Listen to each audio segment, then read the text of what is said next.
Hey, I'm Julio. I'm here to teach you to play the French horn. First and foremost, where all of the sound comes from on the instrument is the mouthpiece, and you make a sound on that by kind of like doing a little, we call it buzzing. You just buzz your lips together, kind of like this. It sounds less pathetic when it's actually in the instrument. And what you do as a sort of like warm-up thing before you kind of want to play, because you want to get a feel for the instrument, or not the instrument, but the shape that your mouth has to make. Just buzz a couple like glissandos through the mouthpiece, just like this.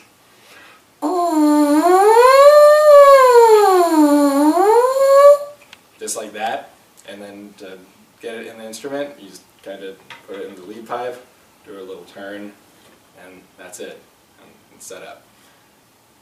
The way that we change the notes that we play is through a combination of changing the airspeed with which you blow and fingering different valves. The horn that most beginners will be playing on will be the single F horn, so they won't have a thumb valve like this one, and just have the 3 valves. The thing is that when you have the thumb valve down, then notes get different fingerings than they would if it was not depressed. So what I'm going to do throughout the video is just give the F horn fingerings, because it's the most likely instrument that you're going to be playing.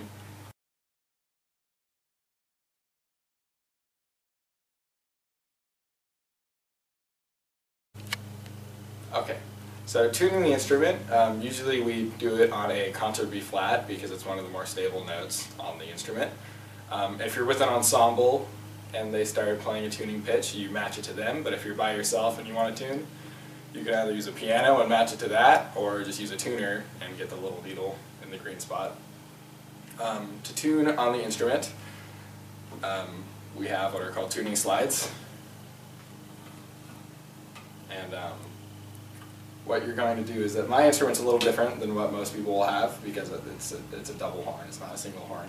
So on a single horn, you'll just have one tuning slide, and that's the catch-all solution to your tuning problems as far as like the main tuning goes.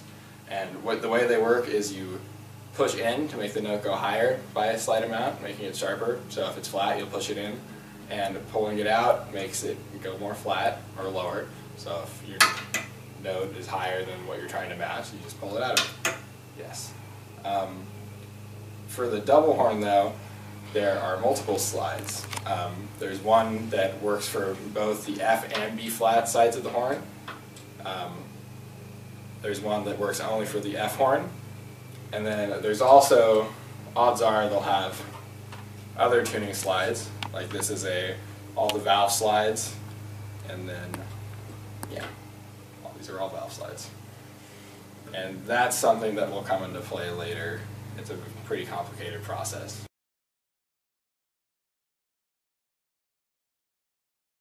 The first thing about brass instruments in general is that they don't just, unlike woodwinds, where they don't have to change their embouchure as much per each note. I mean, they do, but it's a lot more based on fingerings than it is on embouchure changes. When I say embouchure, I'm talking about, embouchure is a general term for the shape that your mouth makes when you're playing the instrument. And you want to keep it pretty consistent, and the way you change between partials, which I will explain later, are through a sort of tightening of the hole that your lips make and making the air faster. So if you just, that same technique that you did when you were doing the glissando on the mouthpiece for a little warm-up thing, that is just tightening the hole in your lips and blowing a little faster air.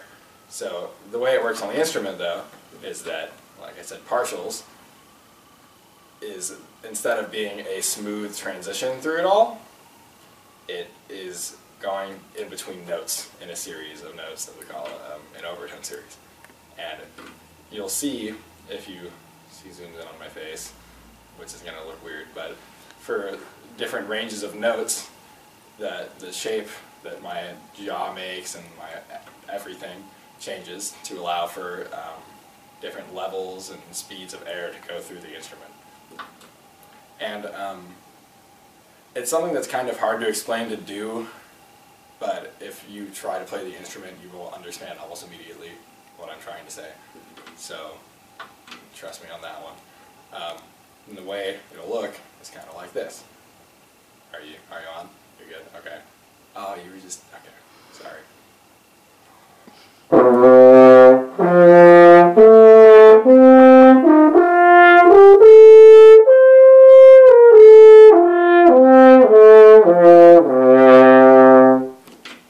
Yeah, like that.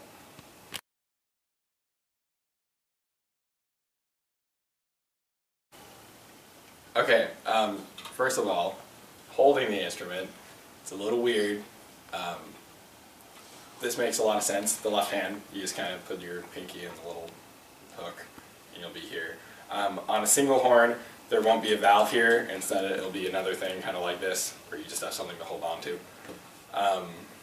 Now, the weird part is with the right hand, you kind of have to put your hand in the bell of the instrument.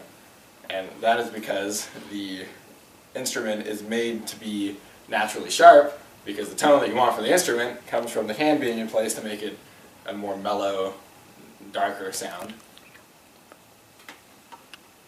And you make kind of like, you know, like a scoop, and you just put it in the bell until your knuckles hit the edge of the bell.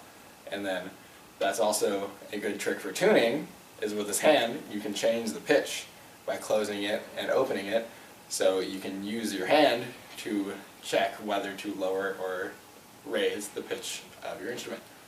The difference is kind of just, it's somewhat minor, but the instrument sounds more like a trombone, really, when the hand is not in place, as you will soon see. And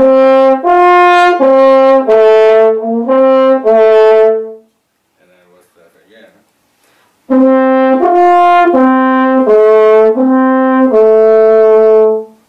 It just makes it more mellow and less of that brassy tone that comes from the instrument otherwise. Alright, so as I said, in addition to the partials, to change notes, you do fingerings. And you finger the valves. And each valve lowers the natural tone of the, not tone, like pitch of the instrument by a certain degree. The second valve goes down a half step. This one is, the first valve is a whole step, and then the third valve is 1.5 steps. But you don't really need to know that, that's just some trivia.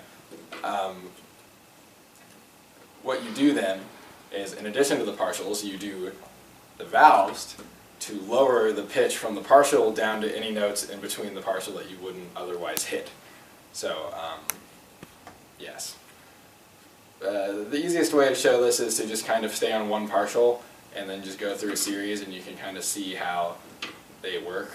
Usually it's about 2 or 3 half steps in difference, chromatic notes, before you see a change in the embouchure that's any bit recognizable. So just watch the fingers.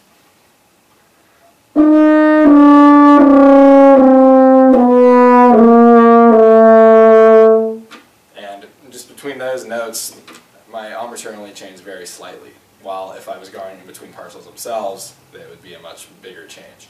And that's how you get all the pitches in between those. So for a scale, you have to do a combination of fingering changes and partial changes.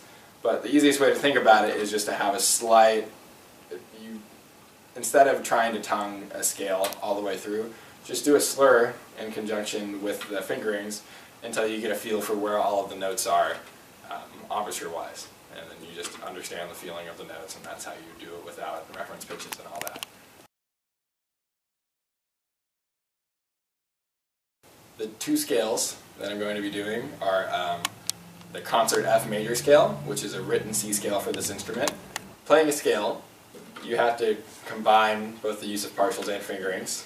So I'll go ahead and show you the fingerings for the 2 scales that we'll be doing. The first one is a concert F major scale, but for the horn it's written as a C major scale, which means there are no sharps or flats in the key signature. For F horn, the fingerings will be open, 1, open, 1, open, 1, 2, 2, and then open.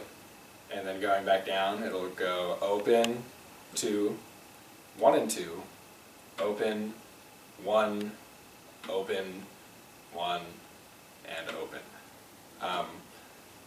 To make this a bit easier, we're not going to tongue it. Instead, we are going to just slur through the scale, and that way you can get a feel for where the notes actually are on the instrument, embouchure-wise.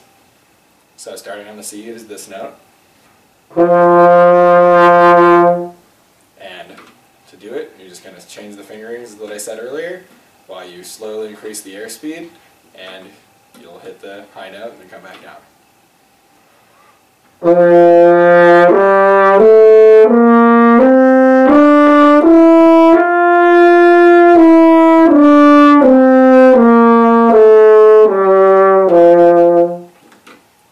that scale was sort of in the middle of the horn's range, so it shouldn't be too hard for any beginner to play. The next scale is a concert B-flat scale, which for horn is a written F scale. So there's one flat in this key signature, our F major, concert B-flat major. The fingerings for this on the F horn will be, that one flat, by the way, is B-flat. And the fingerings will be 1, open, 1, 2, 1, open, 1, open, 1. And then in reverse, that'll be 1, open, 1, open, 1, 1, 2, open, 1. Okay, and that'll go like this.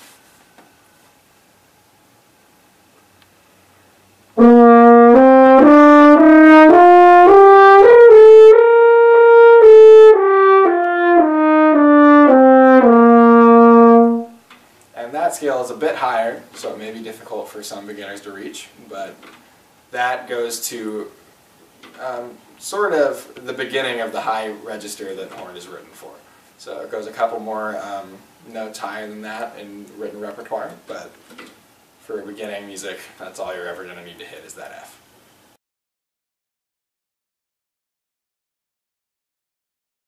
When playing, you will see that you may eventually start hearing a sort of bubbling noise in your instrument, and that is just spit or even just water, depending on where it is in the instrument, because not only does spit collect at the beginning of the instrument, but because of all these crooks and all of that, what happens is the hot air running through the instrument creates condensation, and it then fills it up in the crooks, and that can lead to different spots for water to collect. So to empty it, some instruments will have a spit valve. I've never really seen a beginning one that did, but if there is one, it will usually be about right here. And the way you do that is you just push down on it and you just blow through the instrument. But yeah, if it's somewhere that the spit valve won't reach, then what you have to do is figure out where it is. So through a long process of figuring out, oh, well, if it's playing when I'm like playing an open fingering, then it can't be in any of the valves. It has to be in the tuning slide. And to do that, you'll just take the tuning slide out and either dump it out of the tuning slide or do that and you get the rest of it. I forgot to mention, but if you don't have a spit valve, the way you will have to get it out from the bottom part is either the tuning slide or you take the mouthpiece out and you just kind of do that and it'll come out kind of like a little fountain of sorts. Now if it is coming through on fingerings, then you just have to deduce which valve it's coming under. If it's under the first valve, then you pull out the first valve and so on and so forth. When you do that, you want to make sure that you hold the valve down as you pull out, because otherwise pressure builds and you will hear a popping noise as you pull it out, and that pressure could cause damage to the valves. So don't do that. If it's a double horn, then not only do you have to worry about the single horn, or the F side, but then you have the separate B flat side and F side, and then a whole entire second set of valves that is used on the B flat side of the horn as well. So same process. Figure out where and on what notes it's coming out of, and then that's it. To put the instrument away, you just take the mouthpiece off, put it in the case. You're done. That's it.